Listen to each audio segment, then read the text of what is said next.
Welcome back to the Prez podcast. I'm the Prez. My co-host is Kian. Today we'll be doing our Week 5 picks and give you a recap of Thursday night's game between the Commanders and the Bears. That's what's going on. Let's get right into it and talk about Thursday night football. The day started off on a somber note with the passing of Dick Butkus at 80 years old. Longtime Hall of Fame Chicago Bear Dick Butkus. War number 51. Played with the Bears from 65 to 73 and kind of was a standard for middle linebackers for a long, long time. If you ever want to have a good 10, 15 minutes, just look up NFL Films Dick Butkus on YouTube and watch the way he played. Brutal, brutal middle linebacker. So a lot of pressure on the Bears. You get this news that comes out that Dick Butkus passed away. Got to compete against the Commanders tonight. Been having a horrible season. Haven't won a game since October of last year. So what do? They come out and they lay the whooping on the Commanders. They come out and they build a 27-3 lead. And then all of a sudden the Commanders start coming back. Is it going to be like last week where they blew that 21-point lead to the Broncos? No, but they shut the door on them. DJ Moore with 8 catches, 230 yards, and 3 touchdowns. For some reason, the Commanders decided to single cover him even after he had that amazing first quarter and didn't really make any defensive adjustments. Commanders are a weird team. They do have 2 wins. Now they're 2-3. Chicago, I don't know what this means for them. I do think that their offense has played better the last couple of weeks against suspect defenses. It'd be interesting to play when they play against better defenses. But you have to feel good for the Chicago Bears to get this win, get that monkey off their back, especially on the passing at Butkus. I do think that the Commanders, at the end of the year, I don't think they'll do it in the new year, but with new ownership, I do think Ron Rivera will get fired at the end of the year unless he turns this ship around real quick. But I could see the Commanders either moving to Eric Bieniemy or bringing in another offensive coordinator, offensive-minded coach to coach the Commanders with Sam Howell. They just have a lot of money invested in purchasing this new, the new Commanders ownership. So, anyways, that's what happened on Thursday. You have anything to say? I was very surprised by how good I think the Bears offense played. Yes. The Washington defense did not play well, but the Bears offense, of course, did amazing. DJ Moore with a huge game. Right. And Justin Fields, he had some really good passes. Of course, there were those that weren't that great, but overall, just a good showing for them. I agree. All right. Next up, remember our format, our new one we've been doing is we're going to give you 5 key matchups we think going into the weekend, give our picks for those, and then we'll do some quick picks for the other one. There's 4 teams on bye this week: Seattle, Chargers, Cleveland, and Tampa Bay. So those are our 4 teams on bye. So it gives us two less games, but still a pretty good lineup on Sunday and a decent matchup on Monday night. So let's get into it. These are our 5 key matchups we're going to talk about. First up, it's the Houston Texans at the Atlanta Falcons. 2 teams kind of heading in opposite directions. Falcons started 2-0, then have lost 2 in a row. Texans started 0-2, but have won the last 2. And CJ Stroud has been playing amazing football. He's in the top 5 in passing yards. I think he's maybe 5th. But also hasn't thrown a pick yet. He's about to set the record for most completions or passing attempt, I think, before throwing their first pick in NFL history. If he has a good game against Atlanta, he could quite possibly do that. Now, for Atlanta, they played 2 games last week. Both scored 9 points in both games. Offense have kind of sputtered. Both on the road. Desmond Ridder not looking great. He does win more games at home. Clearer delineation between how he plays at home and on the road. And I think Arthur Smith is going to get back to some. Teams have started to load up on the run. Obviously, Detroit had that game plan. Jacksonville has a pretty good run defense. Their pass defense to be suspect, so they just let Desmond Ridder try to throw the ball, and he couldn't.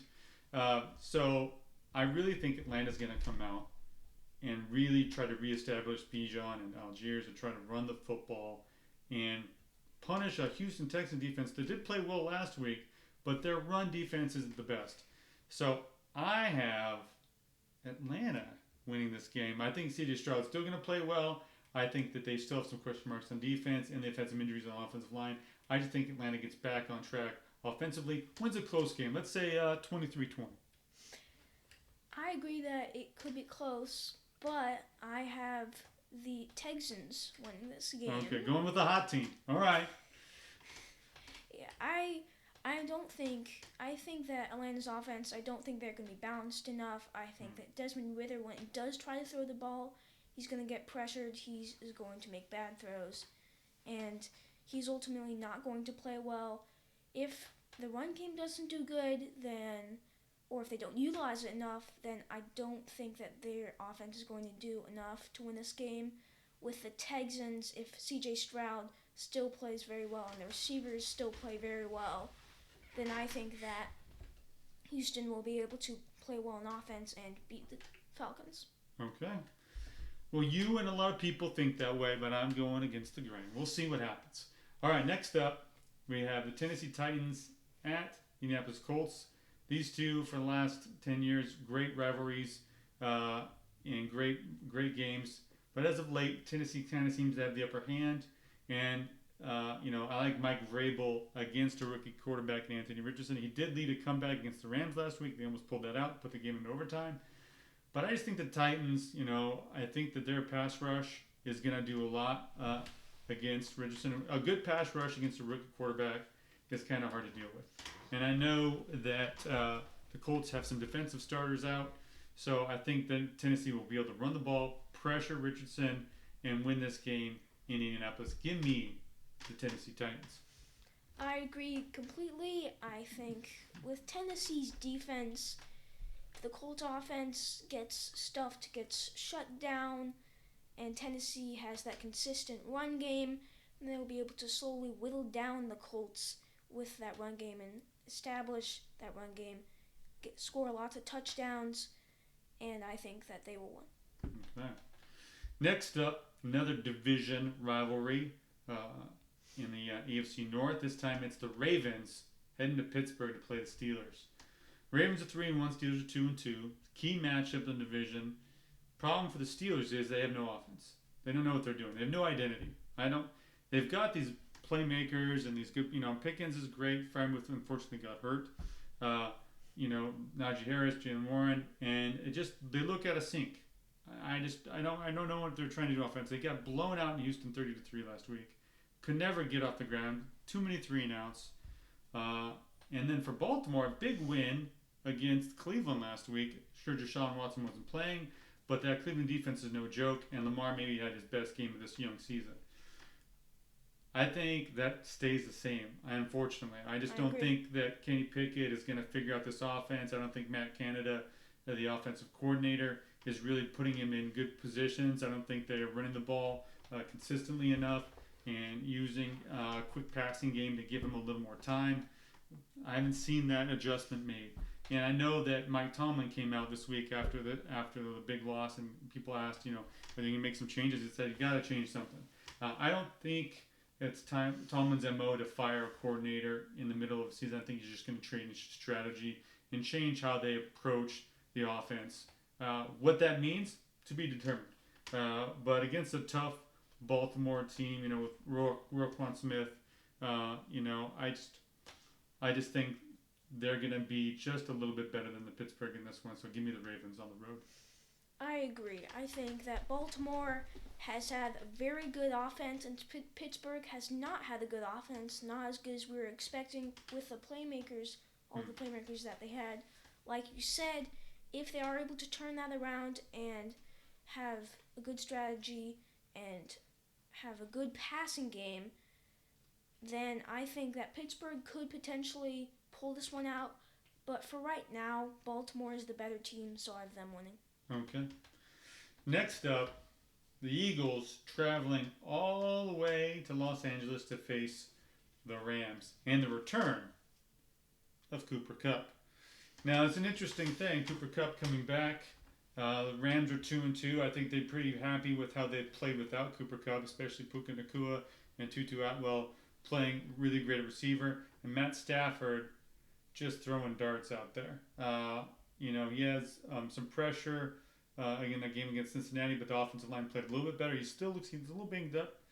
But having Cooper Kupp, Nacua, and Tutu, and Tyler Higbee, and the surprising play of Kyrie Williams at running back. This Rams offense is no joke. They can score and they can move the ball. And what's the problem with the Eagles right now? A lot of people are talking about, the Eagles offense, blah, blah. Eagles offense is putting up points. Their defense is what I'm concerned about. Eagles defense gave up 31 points to Sam Howell, the same team that could only score 20 against the Bears. They gave up 28 points to the Vikings. They just haven't looked dominant. I know they played better against Tampa Bay. They were able to get some pressure out there. But against a quarterback that can get rid of the ball quickly and take advantage of those holes in the defensive secondary, I think this game's going to be really, really close. Closer than people think. I think people think that Philadelphia is just going to go in there and push the Rams around. The problem for the Rams is they have Aaron Donald, and then they got some guys. They just have some people. So they're playing a lot of zone, and they're playing, rushing, and they're trying to do creative things on defense. But if Hurts has enough time to throw against that defensive secondary, which he will because he has one of the better offensive line, I think he'll be able to pick them apart. But I think this game can be really close. Give me Philadelphia 31, Rams 28. I agree with what you're saying. I have a lot of concerns with Philadelphia's defense. I mean, with a close game against the Commanders, after what we saw on Thursday night, it doesn't seem like they were playing that well.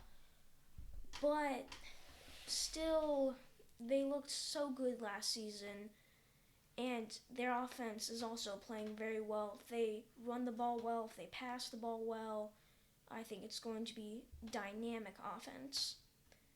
So I have Philadelphia winning, I guess. I mean, Rams could pull this out, but I'm not sure. Okay. And now we have the matchup of the week, and thankfully it's on Sunday Night Football. Nothing else competing with it. Dallas Cowboys against the San Francisco 49ers. It's really unfortunate that Dallas had to lay an egg against Arizona this game and have even more riding on it. But early in the season, this is a great early season matchup. This could have playoff implications depending on how the rest of these teams' seasons go. 49ers are 4-0, Dallas is 3-1. Dallas trying to compete with the Eagles for the NFC East crown. Right now in the NFC, I know maybe people probably want to bring Detroit up to the tier, but the top tier in the NFC I still think is a 3-team race between the 49ers, the Cowboys, and the Eagles. Problem for the Cowboys is the last couple of years, San Francisco has kind of owned them. They've beaten them twice in the playoffs. Now, these were closer games. These were games that came down to where Dallas had the ball late, just not enough time on the clock to make a comeback. But one-score games. And they played good, and I think Dallas's defense has done decently well against San Francisco. The problem is Cowboys offense. What is Dak going to do against the San Francisco defense? Now, things have changed the last couple of years. Obviously, Mike McCarthy's calling plays now. And the problem with Dallas is they've lost Ezekiel Elliott. They're not as much of a, without having Zeke in there, Tony Pollard's not a bruising back. He's not a great in-between the tackle back. So when they get to the red zone, they're having a lot of red zone issues.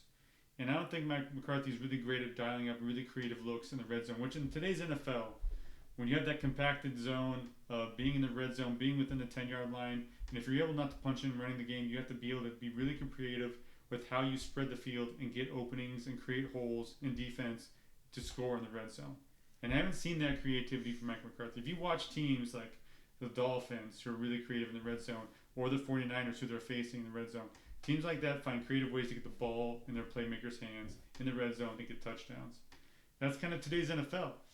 And I don't know if the Cowboys are going to be able to do that. And I really feel like that's going to be the difference in the game. It's kind of predictable to think that San Francisco is going to win again, but they've been the more consistent team. And Brock Purdy's playing well. McCaffrey's at the top of his game. They're not really battling too many injuries. I think San Francisco wins this game by 10 points. Give me San Francisco 24, Dallas 13.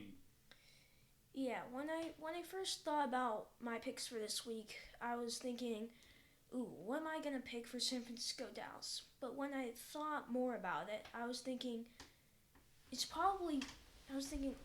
actually pretty easy, and I just picked San Francisco because I think that their offense is just very good. Christian McCaffrey is just playing very well. If they run the ball very efficiently. Their offense, like you said, very good in the red zone, scores a lot.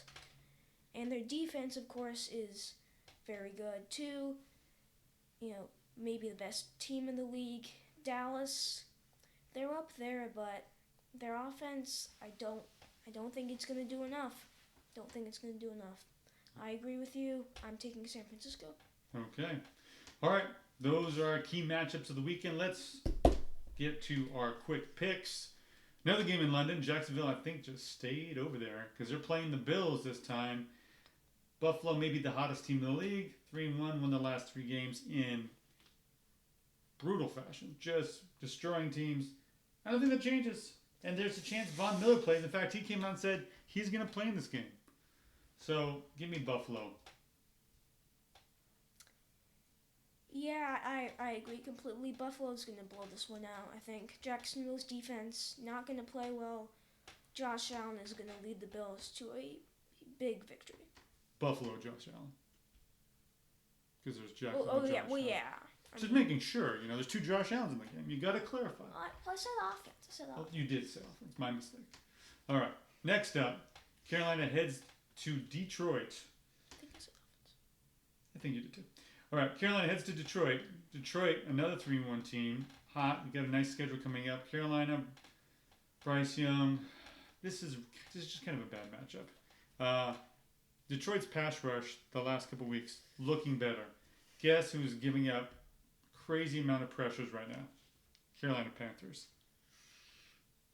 I think that continues. I think Detroit's able to put a lot of pressure on Bryce Young, and the return of Jameson Williams from his suspension. Unfortunately, Amon-Ra may not play, but I think Detroit has too much offense. I think they're going to be able to run the ball and pressure Bryce Young. Give me the Lions.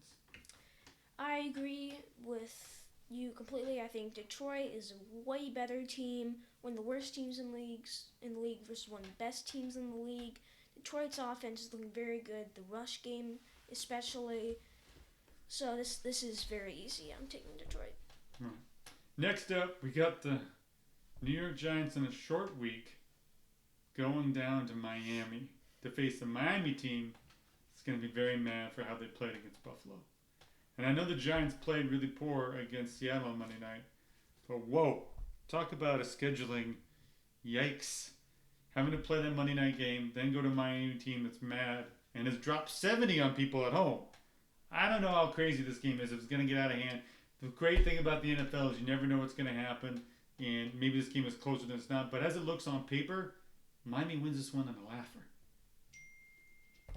Yeah, this is very easy. Same with Detroit versus Carolina. I think Miami is going to destroy the Giants. Next up, we got New Orleans at New England. These teams are very similar to me. I feel like they're defensively there and offensively they're just not there. And I haven't seen a lot from the Saints on offense to get me excited. I don't think they've scored 20 points yet. And I don't think the Patriots have either. 2 teams that have played 4 games and haven't scored 20 points in a game. Yikes. Unfortunately for New England, they lost their 2 best defenders, you could say. I know Christian Gonzalez is a rookie, but the way he played before his injury was pretty phenomenal. Mm-hmm. And then Matthew Judon. It's really unfortunate for New England. I know that Bill Belichick will find a way to be creative with the personnel he has and try to take away what New Orleans does best on offense. I really don't know what that is, though. I don't know what they do best on offense. So I think this game will be like 9-6. And give me New Orleans. Sorry. Yeah, this is very tough for me. I could see either of these teams scoring the 9 points with the other team scoring the 6. But yeah, I mean, New England has the home field advantage, but I think Alvin Kamara looked very good. So I think the Saints offense, if they run the ball well, then maybe they and their defense plays good against the Patriots offense, they win. So I have them. You have the Saints? Okay. Yeah. Next up, in what everybody who believes in the Bengals, including this guy, will be a get-right game, will be Cincinnati at Arizona. Now, Arizona even by me, was predicted to be one of the worst teams in the league, but they have been feisty in all their matchups. Mm-hmm. Against the Bengals team that has been lackluster. And just looks... I don't know what happened to their offense. I just don't know. I know the Cavs train is bad, but all Tennessee did against the Bengals last week was blitz them and blitz them and blitz them and blitz them, and the Bengals had no answer. They had no answer. But guess what? I still believe in Joe Burrow. So I'm taking the Bengals. Yeah, I don't know. I also don't know what's happening with Cincinnati and Arizona beat Dallas, so I'm taking them. I don't know. They've looked pretty good. Joshua Dobbs playing okay. So I think the Cardinals they're gonna play better. All right. Taking the Cardinals. All right. Next up, the New York Jets and Zach Wilson go to Denver to play Russell Wilson and the Broncos. I know Zach looked better, and Denver has a really, really bad defense right now. This game is important, both teams. You know, they're both 1-3. Very. If you win this game, you're 2-3. You're feeling like, all right, maybe we're going to get things on the right track. Denver is 0-2 at home. Losing a third straight home game to start the season is just brutal. And it'd be a rough start. The Jets got good news that Breece Hall is back to 100%. They're going to take him off a pitch count, meaning he's going to get a lot of touches. And I think Zach Wilson has a lot of confidence and a lot of perspective about how he needs to play and how he needs to attack teams. I like the Jets in this one. I think that even though Russell Wilson's playing better, I think the Jets defense is going to do enough to stifle him, and I think the Jets will do enough offensively to win this one. Give me the Jets. Yeah, for me, this is down to the Jets' offense. If Zach Wilson plays well, then I think Jets win. If he doesn't, then I think Denver wins. I'm trusting that Zach Wilson will play well, and the defense plays good, I guess. So I have the Jets win. Next up, in a game that was... All right. The game was probably looking forward to, and I think offensively interesting, but it'll be Kansas City in Minnesota. Curious to see about this one. Like I said, Kansas City's offense hasn't looked stellar. Still trying to figure out the receivers, how to use them best. Not able to push the ball down the field. Run game looking okay. Defense looking okay. They made Zach Wilson look good last week. So, interesting. You know, Minnesota got their first win. I think I'm going to go with the Chiefs just because they're the Chiefs and it's Minnesota. But I think this game is going to be kind of like Philadelphia and the Rams. I think this game will be closer than people think. I think people think that Kansas City is going to go and blow Minnesota out. I think this game will be closer than I think, but I think Kansas City wins. Give me Kansas City 28-24. I agree. I'm not sure about 28-24, but I do think it is going to be decently close. Of course, Minnesota had a pretty close game against Philadelphia earlier in the season. But yeah, I think Chiefs are Chiefs and Minnesota's Minnesota. They are. Yeah, they are. So I have the Chiefs. All right, Monday night, Green Bay goes into Las Vegas. I'm wondering how many Packers fans will be in Vegas. Probably a good amount. Jimmy G passed through concussion protocol and will be playing this game. Green Bay is getting healthy, but they just found out that David Bakhtiari will be out for the year. He's going to have a procedure on his knee, get some cartilage fixed. So it's unfortunate for them. So they're going to have to deal with Max Crosby and his relentless pass rush. The problem for the Raiders with Jimmy G is he likes to throw picks. And they're going to put Jair Alexander on Devontae Adams all day. And if Jimmy G doesn't have the ball to be able to throw the ball at Myers or Adams, that's why he throws so many picks. He just force feeds them the ball. For Green Bay, they had a little extra time. Remember, they played on last Thursday against Detroit, so they had a week off, now playing to the full Monday. I think that extra time to repair and everything going on, and I really trust Matt LaFleur more than I do Josh McDaniels right now. Give me the Packers on the road. So, originally I had Green Bay winning this. Oh. Yeah, but I think this game is actually going to be pretty close. I think it's going to basically maybe be a coin toss for this game. Okay. So, I think if the Raiders' offense plays well, Devontae Adams plays well, then they could win. If their pass rush does very good against Green Bay, and they force Jordan Love to make bad throws under pressure, then I think I have the Raiders winning. Okay. All right. Well, I think the key that we didn't talk about in that last Monday night game too. Josh Jacobs had a better game last week running the football, trying to get him off the snide. He had actually a decent game. Green Bay's rush defense, a little suspect against David Montgomery. So if Josh Jacobs is able to run the football and they're able to use that run game against Green Bay, could be another long day for Green Bay. But I don't think so. I think the Packers win. Anyways, those are our picks for the weekend, week 5. Have a great weekend. We'll be back with the recap. Actually, not going to do recap. We found out you guys like the power rankings. We're going to do the power rankings again. We'll do power rankings after Monday night's game, but enjoy your great weekend of football and have a good weekend. We'll talk to you soon. Okay, I'm going to get some water.